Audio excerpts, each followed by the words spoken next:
तो welcome back to my channel. और आज मैं लाया हूँ आपके लिए बिल्कुल नया व्लॉग, बिल्कुल फ्रेश व्लॉग। इस व्लॉग में हम बनाएंगे जिम की वीडियो। और लास्ट टाइम भी शायद मैंने जिम की वीडियो बना रखी होगी, पर इतना नहीं। पर आज हम लगाएंगे बैक। और अब हम डेली व्लॉग डाला करेंगे, हफ्ते में 3 दिन या 4 दिन जो भी है, जैसे जैसे टाइम मिलेगा हम अपलोड करते रहेंगे। और जिम सारी अच्छी होती है, जाना चाहिए, मन लगना चाहिए और बॉडी भी बननी चाहिए, है ना।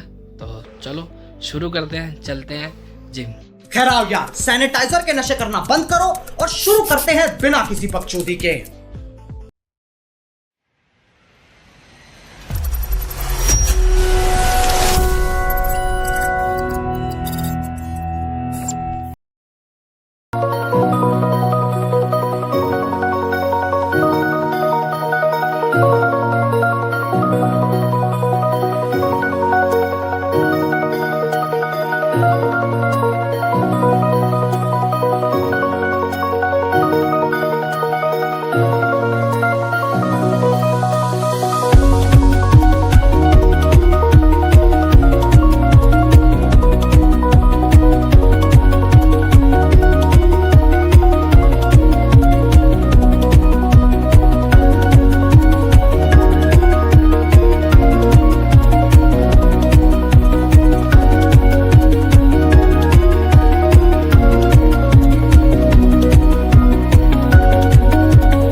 शेयर सब्सक्राइब भी कर दो और बेल आइकन को ज़रूर प्रेस कर देना ताकि आपको नेक्स्ट व्लॉग जल्दी मिले। तब तक के लिए टाटा, सी यू, बाय बाय, मिलते हैं नेक्स्ट व्लॉग में।